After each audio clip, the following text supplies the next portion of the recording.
Hi, everyone, and welcome back to our final set of lectures for Humanities 105.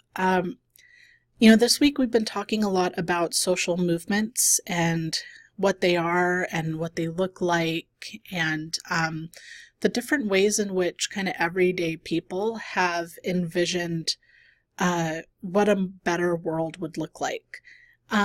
And how I kind of want to end off this week and end our final online lecture is to think through some of the different skill sets that type of change requires. And doing that work and doing the work of social justice really requires us to think through our social location, our target or agent group membership, and how we can kind of use that as a starting point to not only envision something better, but work towards something better. And so in these final two lectures, I'm going to introduce you to the target model, and in the next video, the agent model. And both of these come from this book, Beyond Inclusion, Beyond Empowerment, a developmental strategy to liberate everyone.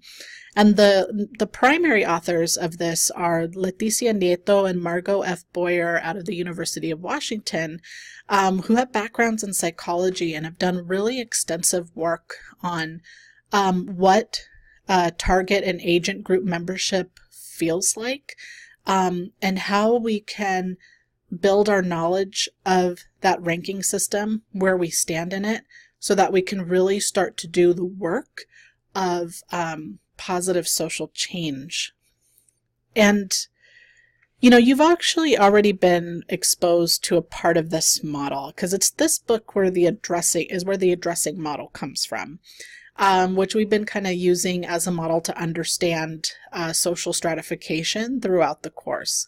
So again, those 9 categories of difference that we use to kind of rank each other hierarchically and stratify each other, and how agent group members are the ones who kind of are granted the most awards and privileges in that ranking system at the expense of people who are in the target group, right? So that's that kind of ranking system. And that addressing model, why they start with that is trying to get us to think about where we stand in each of these categories. Some of us might be agent groups in all of them. Some of us might be target groups in all of them. Most of us are agent in some, target in the other. Lots of these can change. So like age, for example, we're born a target group member, we transition into agent group, and then we go back to target group, right? So there's a lot of nuance and complexity in these. But one thing that we can do is we can think about our social location and how we use that as a starting point for change. And so what Nieto and Boyer argued is that people who have target group membership and people who have agent group membership require a different set of skills in order to make the development necessary to be in a place where you can make effective social change.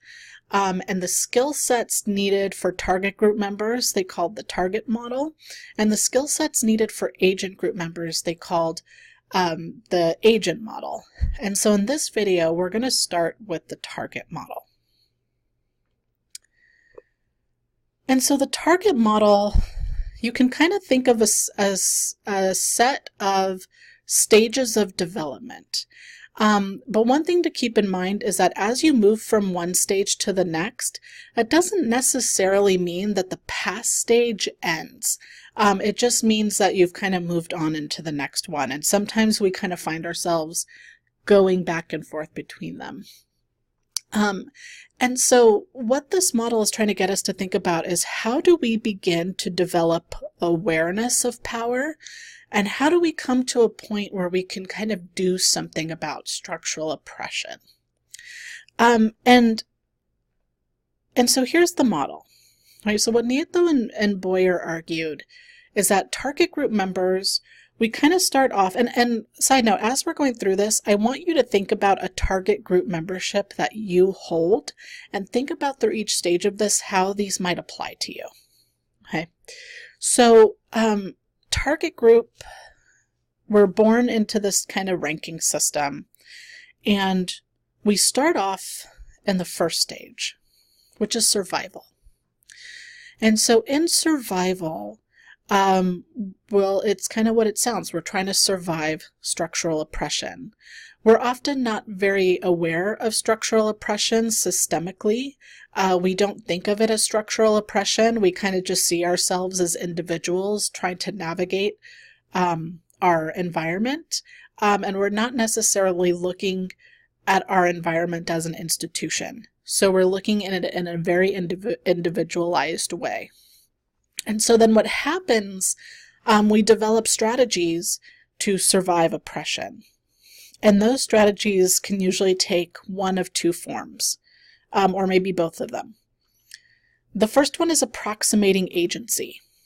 So basically we try to emulate the agent group member as much as possible. That's what we do to survive. So we try to be as much like the agent group as much as we possibly can. So I'll use myself as an example on this one. Like I relaxed my hair, like put chemical straighteners in my hair for a very long time when I was younger, as a way to kind of survive my target group membership as a person of color. Right? These are the types of things that you might kind of do to try to sort of emulate agent group as a way to survive oppression. The other one is maybe fitting a stereotype, right?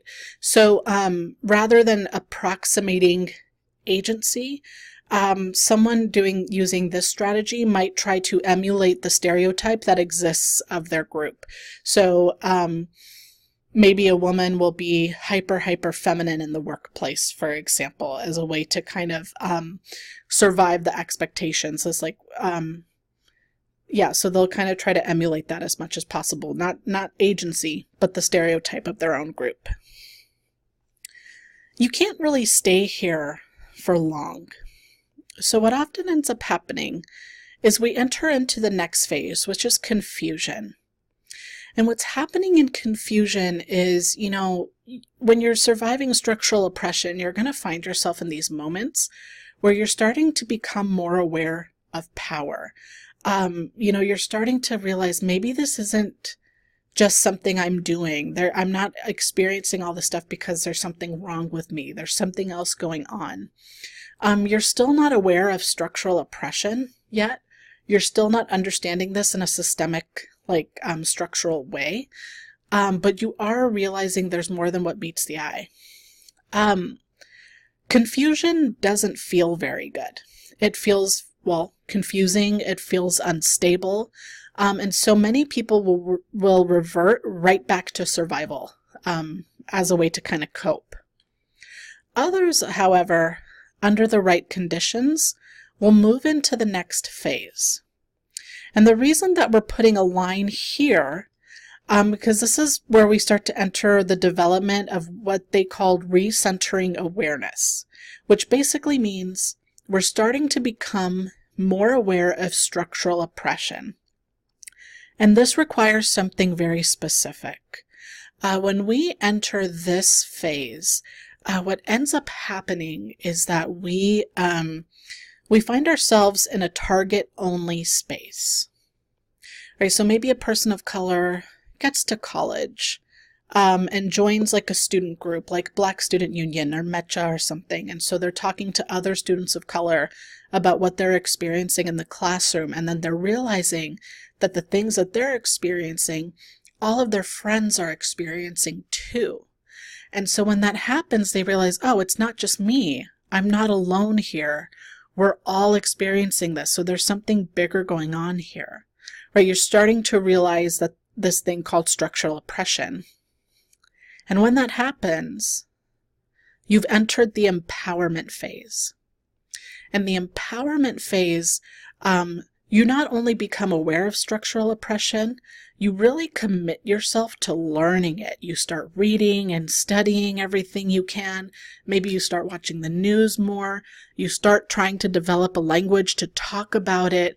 You move out of this phase of this really kind of unstable confusion phase, and you really start to kind of own your positioning and really make sense of it, and start developing ways to push back against it. And when that happens, and not only that, you're starting to work with others in this. So you're not just doing it yourself, but you're working with other target group members in order to kind of develop these skills. And with time, you start moving into the next phase, which is strategy. And what's happening in strategy is that you start developing ways to push back. Right, so and this is different from survival, because in survival, you're just trying to make it through. You're just trying to get through it. You're not trying to challenge or resist anything. In strategy, you're resisting. You're starting to push back. You're maybe starting to talk back. If someone makes an inappropriate comment about you based on your race or your gender or your class, you say something back. You start maybe learning, like picking your battles, for example, when to say something, when to let it go. And this is a really kind of important step. One limitation of it, though, is that it's still very individual. It's still very individualized. It's very much, what do I do in specific situations, not necessarily how do I change the system itself. And so a lot of people in target group membership, they decide that they can't stay here, that that's not enough. They need to do more. And when that happens, not just when they realize that, but when they decide to actually start doing the work of that, that's when they've entered into the final phase, which is Reese Entering. And in Reese Entering, target group members start working with other target group members and agent group allies to create real systemic change. So rather than just kind of fighting back against individual circumstances and just case by case, they start looking at the system as a whole and start taking real direct action towards changing that. So people who organize and take part in social movements are using recentering skills, for example, right? And it's a long process to get there of constant reflection, constant study, constant collaboration. It's hard work.